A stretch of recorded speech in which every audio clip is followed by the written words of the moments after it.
And welcome everyone. Today we'll finally implement our grabbing with our hands. So we'll be able to do something like this. We'll be able to grab our objects through C++, and of course we'll be able to drop it. And our cube will react to collisions. So without no further ado, let's go ahead and do it. So the first thing I wanted to fix, go to your VRHand CPP and make sure your hand looks like this. Previous tutorial, I created the grab sphere, and make sure you have set up attachment to head mesh. So your code looks like this before we go into the tutorial. So check it line by line if it's right. Now, the first thing we will have to do. So we want to have some kind of grabbable actors. The way I'm coding our template is that I'm not using grab component. I'm using the grab sphere, and whatever item is going to get into this grab sphere will be grabbed. I am planning to implement two classes. The first one will be VRActor. So this is a base class. Then we will have another class, but derived from our VRActor. It will be VRGrabbableActor. So why I'm doing this? Our VRActor is a base class, so if we need some kind of other functionality or other kinds of actors, we'll create another class derived from this VRActor and we'll add their functionality. But our GrabbableActor is some kind of type of VRActor. Not all the items in our game will be grabbable. So for regular items, we can leave them as VRActor, but for items we want to grab, we will assign a VRGrabbableActor class to them. So I hope you understand. It makes our programming more modular. So for instance, if we may want, at some point of time, add a new object, we're like, wait, do I want this object to be grabbable? And if yes, well, we already have coded class, so we can make an instance of that VRGrabbableActor and we'll be able to grab it. We don't need to tweak any settings. So for now, let's go ahead and create VRActor, and then we'll create VRGrabbableActor that is derived from VRActor. So what I'm going to do, I'm going to go to my C++ classes to public folder, right-click, new C++ class, and I'm going to select actor. Then I'll click next, and I'll code VRActor, like this, and I will store it in a folder called actors. And make sure you have public selected here, and you have public word here. Afterwards, we click create class. So we'll wait until everything compiles. So here I have my VRActor. So let the Visual Studio Code compile too, and then we'll edit our code. Well, here our actor has been compiled, it's in our folder. Now let's go inside the actor. So I will right click on this class and close all but this. So I'll make sure I have the hand here. Also, I'll clear all those classes and I will split my CPP file with my header file. First of all, do we want our actor to tick? No, we don't need tick events for this type of actor.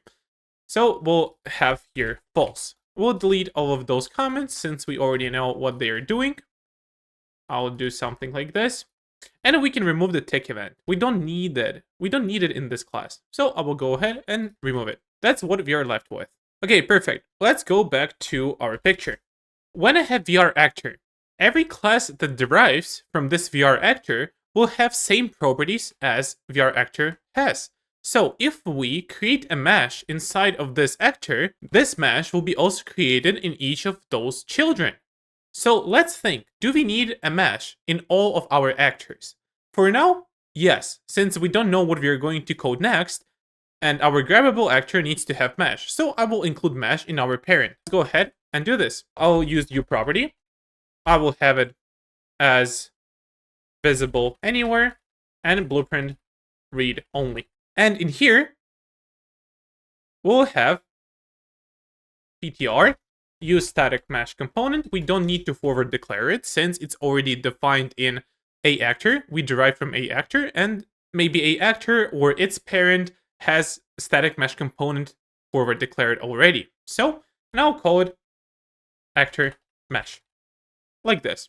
Now, obviously, we construct all of our items in our constructor. So I'll say actor mesh, create default subobject, use static mesh component, and I'll call it actor mesh, like this. And of course, I'll get actor mesh. And now we need to think of how we want to attach it. For now, I will just make it a root component. What we can do, we can set root component. And now our actor mesh will be a root component, not a scene component, but actor mesh will be now our root. Okay, great. So now that's everything we need for our base class. What we can do right now, we can go ahead and compile it. Let's see what we have. So everything is compiled. In blueprints, I'll create another folder. I'll call actors. And I'm going to create a blueprint class based on our C++ class. I'll click in here. And let's put it in actors. We'll call it BP actor test. Like this. And once we create our blueprint, what you can see right now is that we have our actor mesh set as root component. And we can set our mesh. Great. So the next step we want to create item that we want to grab. The way we're going to do it, we're going to create a class derived from our VRActor. So I'm going to right click on VRActor and create C++ class derived from VRActor. And we're going to call it VRGrabbableActor. Now we're going to create class. And I'll press yes.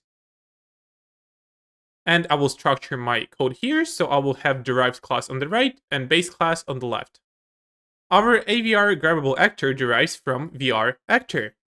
Means that all the properties and all the components are saved. So it means that our GrabbableActor, if you create its constructor, let's create its constructor, VRGrabbableActor, and I'll press Control dot and create function, you will see that we have access to our actor mesh in here. So it means that we derive all the properties that our VRActor has.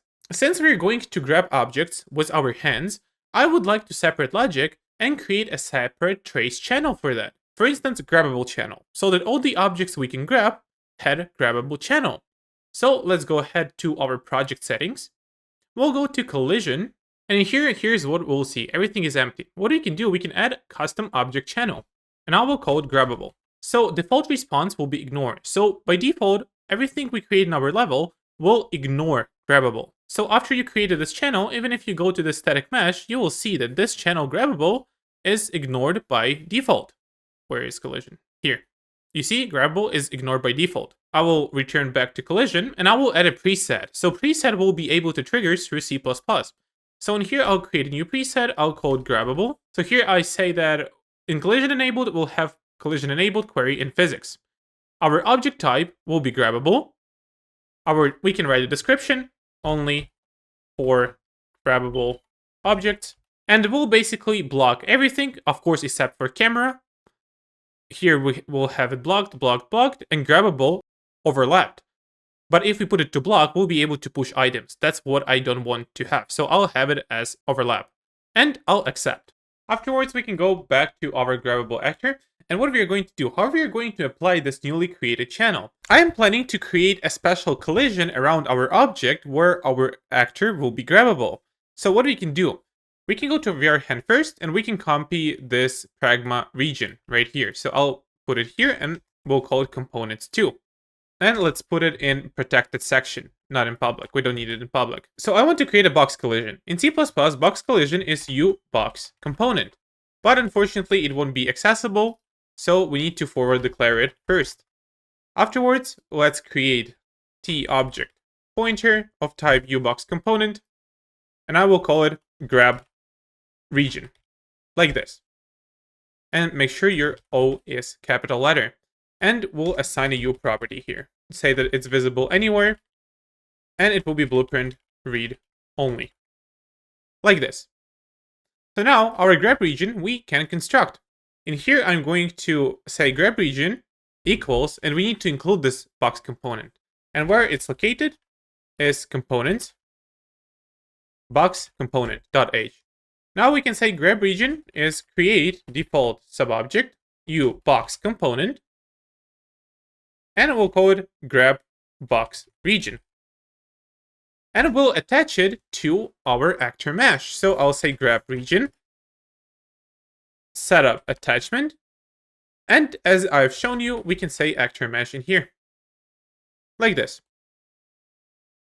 So afterwards, we can apply a grab profile on that object. You remember, we created the grab profile, and it's located here. Profile preset in C++ is profile, so we want to apply this grabbable. In order to do this, we can do grab region dereference operator set collision profile name. That's the function that does it through C++. And we can type here grabbable. So it will pull this grabbable preset from our customly created presets in here. And let's go ahead and compile our project. So I have it compiled, and in my actors folder, now I can see VRGrabbableActor. So let's go ahead and create an instance of that actor. So I'll right click, create blueprint class, and now I can put it in the same folder with all my actors. And I will call it VRGrabbableActor. So let's put it in here. And as you can see, we have our actor mesh and grab region. And let's see at a collision preset. Well, we have our grabbable, and as you can see, it's set for grabbable. Now, what I want to do is that I want to create another class, so create child blueprint class, and we'll call it BP grabbable cube. So we're doing here in the same way we were doing with hands. So in the hands, we have our parent hand, where if we change something, will influence all its children. And we have hands separately, so that some unique functionality could be added to the hand. The same way we're working here. We have our parent class GrabbableActor, and we just create children of that class so that we could change some settings individually on them. But if we want to apply settings to all of the children, we'll change something in here. Hope you understand this. So for now, I will assign a mesh. I'll put cube here, and I'll set its scale to 0.3, so it was a little bit lower. So now we have to grab objects, and how would we do it?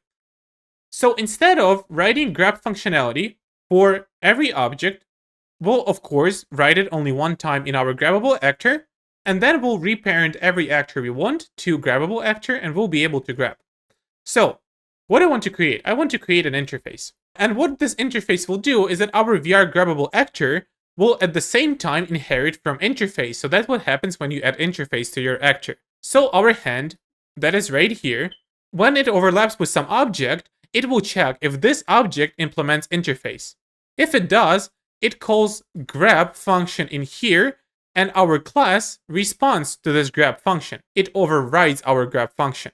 So that's what is going to happen. We'll just check if actor has interface. If it has, we're going to execute the function on that interface. So let's go ahead and create our interface. I will go to C++ classes, VRC template, public. I'm going to create a new class, and it's going to be Unreal Interface right here. We'll click next, and I'll call it InteractInterface, like this. And I will put it in folder with interfaces.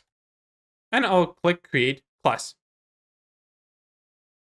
So as you can see, my class has been created. And what I will do in here, the place we write our functions, our interface functions, are under public. So we even have a comment here.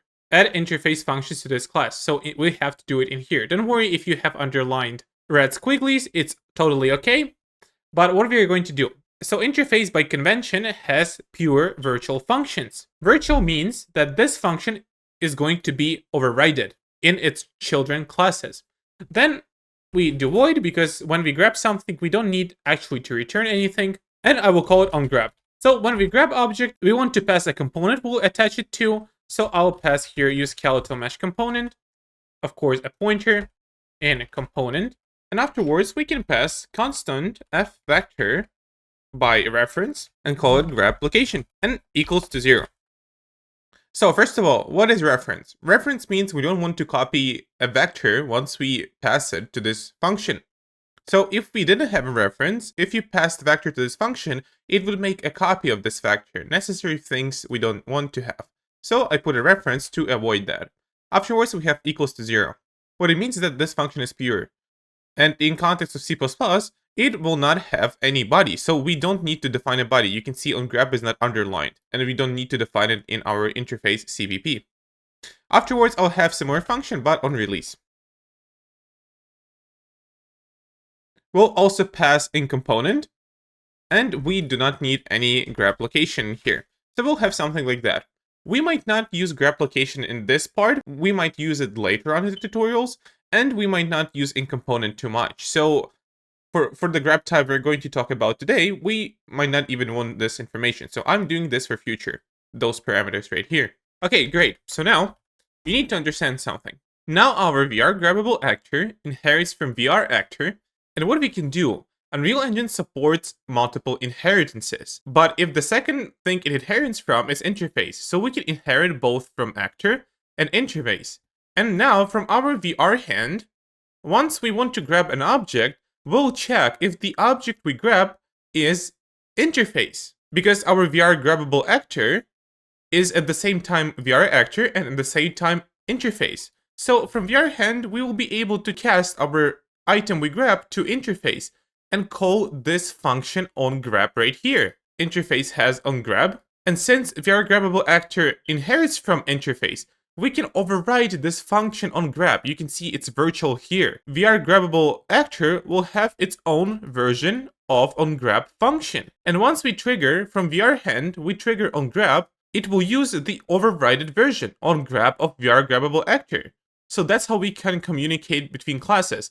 And why don't we do directly on VRGrabbableActor? Well, maybe in our game in the future we want other class to be also grabbable. So we'll have other class also implemented from that interface. And we do not need to cast to those separate actors even to do this logic. And that's what makes our game scalable. All we'll have to do with actors we want to grab or interact with, we'll just have to inherit from this interface. And we'll be able to call interface functions directly on those actors. So that's what we are going to do. First of all, let's go to our VRGrabbableActor and implement its own onGrab. And now once we have our interface, let's go back to VRGrabbableActor. So we need to include the interface first to use it. Therefore, I will go to CPP file of our interface, and I will copy its include link. Afterwards, I'll put it in here. And now I can inherit from InteractInterface, like this. So now we have double inheritance. And look, what we can do now. Let's go to our interface and we can copy those functions. So since they're virtual, as I've said, we can override them. So I'll take those functions and I'll put them in protected region. But now those functions will actually have body. They will override whatever is in our interface. Therefore, we can delete those zeros because they will have actually a body. So I will do onGrab implementation and onRelease implementation.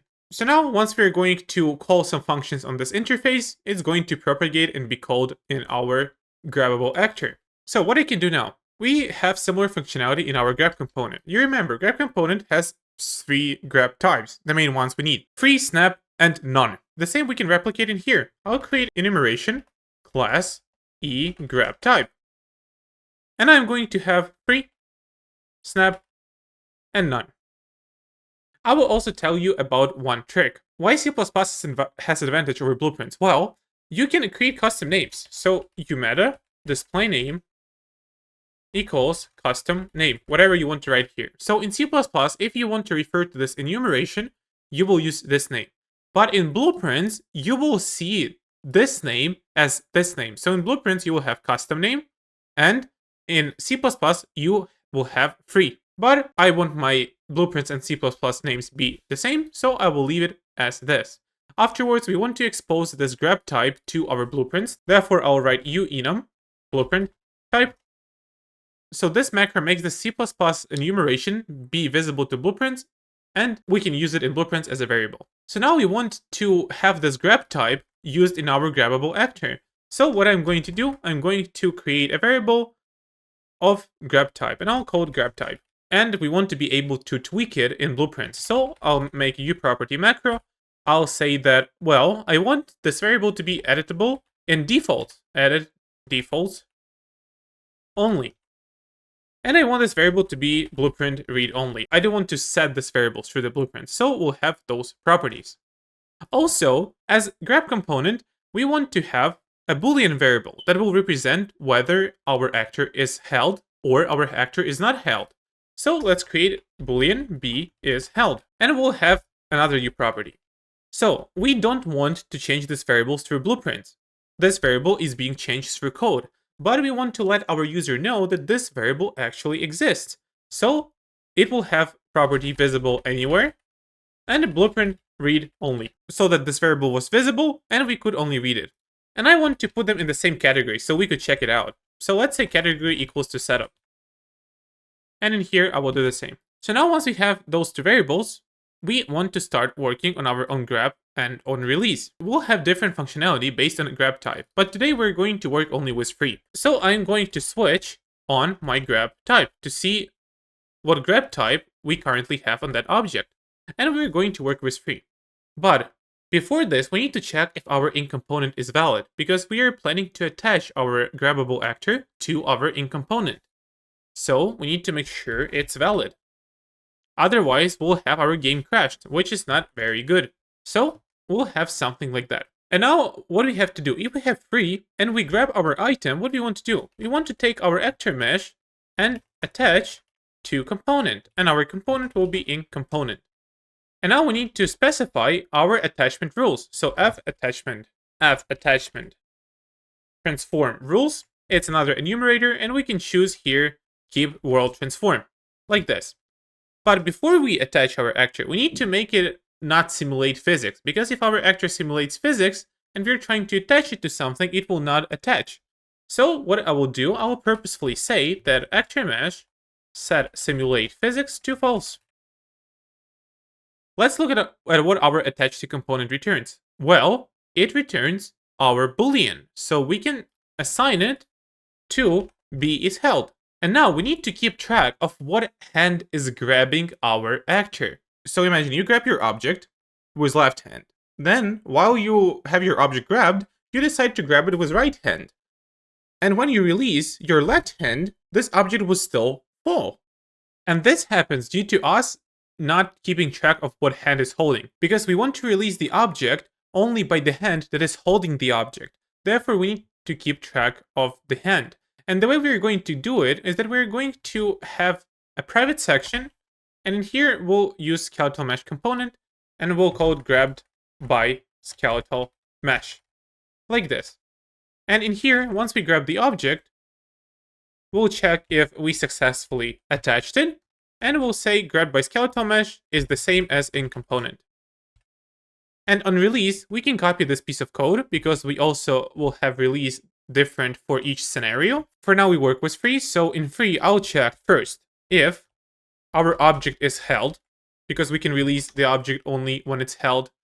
And if it's held, I'm going to check if in component equals to grabbed by skeletal mesh. And only in this case, I am going to set simulate physics to true. And we don't need this code. Why we don't need to detach the component specifically? Because when we simulate physics, it is automatically detached. So we don't need this line of code is here. And of course, we need to say B is held to false after we release our object. And also guys, a quick thing, without it, you will not be able to compile your project. Make sure in here, you will base your enumeration on uint8, because otherwise your compiler will tell you that you cannot just instantiate the enumeration class without basing it on something. So we need our enumeration based on unsigned integer in here. So this way it will be compiled. So what are we planning to do now? Remember, we have our hands. So each hand has its own grab sphere. And by the way, I think the grab sphere is a little bit too big, so I'll decrease its radius by 12, I guess. So since we have done it in hand base, the sphere should be decreased in all of the hands. And I guess we need to move our sphere a little bit forward in that direction. So I'll move the sphere right on my palm, and I'll do the same with my right hand in here, like this. Great, so we'll use the sphere to overlap with our grabbable object, and we'll choose the first one that is under our sphere, and we'll grab it. For this purpose, we'll need to change the collision settings of our hand, because you can see that our hand is currently ignoring grabbable. So what we can do, we can go to our hand base, select the grab sphere, because changing collision for this grab sphere will change collision for left and right hand. And in here, I'll choose custom. I will have it world dynamic, it's fine. Query only, no physics collision. In here, I will ignore everything except for grabbable. So this sphere is only for grabbing objects, therefore we overlap grabbable, so make sure you have it. Afterwards, just to confirm our theory, let's check left hand, we see the same settings, right hand, we see the same settings.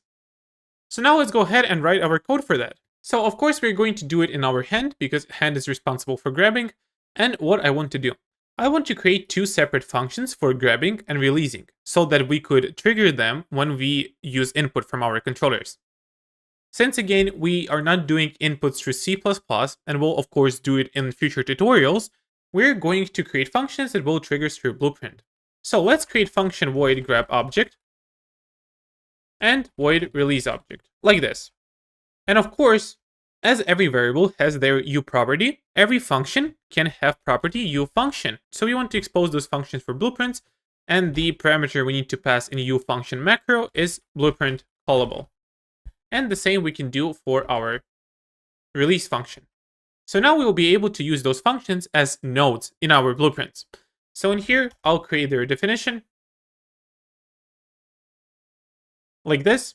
And what I'm going to do, first of all, I want to get all actors that are currently under our sphere. When we grab, we want to see what actors we're overlapping with. So we can get our grab sphere, and we can get overlapping actors. And let's look what it has. The first thing, it accepts some set of actors. And if we look for another prototype of that function, we can press arrow down. You see it accepts array of different actors. So what we can do? So what do we see? First of all, reference. So whatever we pass here, we're not making copy of it. We're using the original copy. And we pass actors by pointer. So if we pass some kind of array here, it will fill that array. So why don't we create this T array of a actor, pointers of course, and we'll call them overlapping actors, like this. And if we pass this array here, after executing this line, this array will be filled. So now we have a whole array of overlapping actors. Now we can check if this array is not empty. So we use not overlapping. I'll just copy this here, and I use double I and double P. So make sure we have the right spelling. Overlapping actors dot is empty. So we're checking if our array is not empty. Only then we'll proceed. And of course the spelling here is 2. So we don't have currently a logic or priority of actors we grab, therefore we're just going to retrieve the first element from this array, and we'll consider this actor the actor we want to check. So I'll say a actor, pointer, first actor under collision equals to overlapping actors, and we'll get our 0th element. It means the first element in the array. We start from 0. So right now we'll check if first actor under collision. So we need to make sure we use valid pointers. And moreover, we need to keep track of that grabbed actor. Because you see, we need somehow to pass information to release. Once we are grabbing object, our release function needs to know about our currently grabbed object. So we're going to keep track of what we grab. I'm going to create a private region, and the way I'm going to store our grabbed actor is using T-script interface. I'm going to specify our interface, so we need to include it in here. It's called InteractInterface. Currently grabbed actor.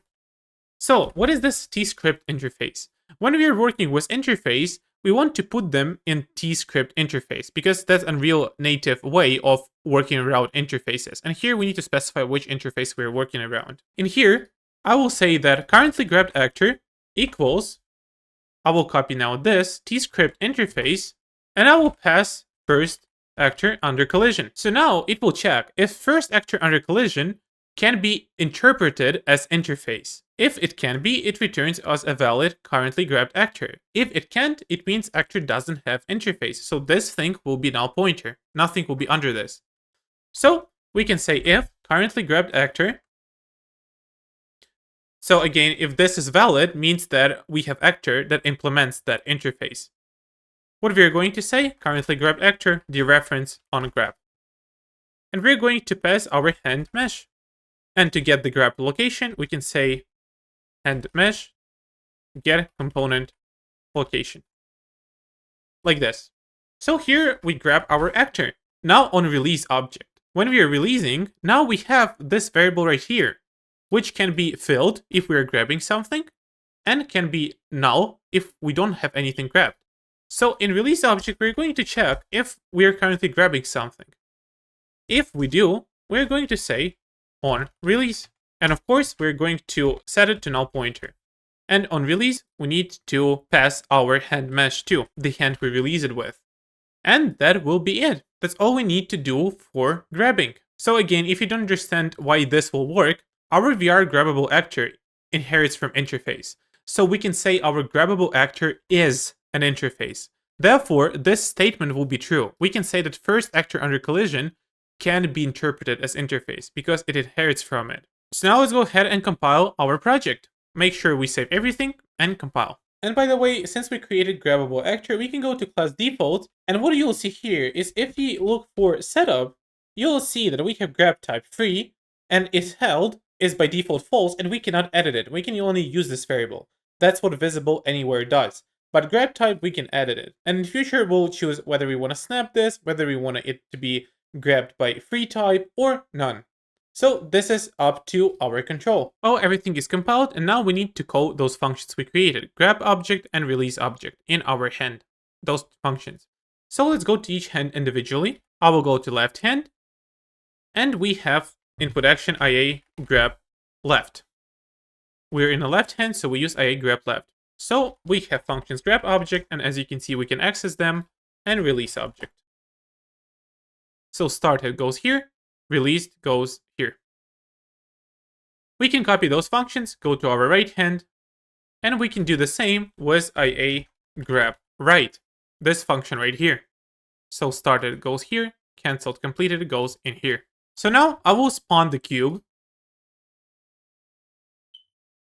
and I will move it closer to the player, because yet we don't have any moving functionality in our game, so I'll move the cube closer to my actor. So I'll put it even closer. Well, and as we can see, we can grab our cube, and nothing happens when I release different hand. So I am grabbing, I grab at the same time with a different hand, and I release this one, nothing happens. It starts simulating physics, and it doesn't drop, and we can obviously grab it again. So that was the end of this tutorial, and I'll see you in the next one.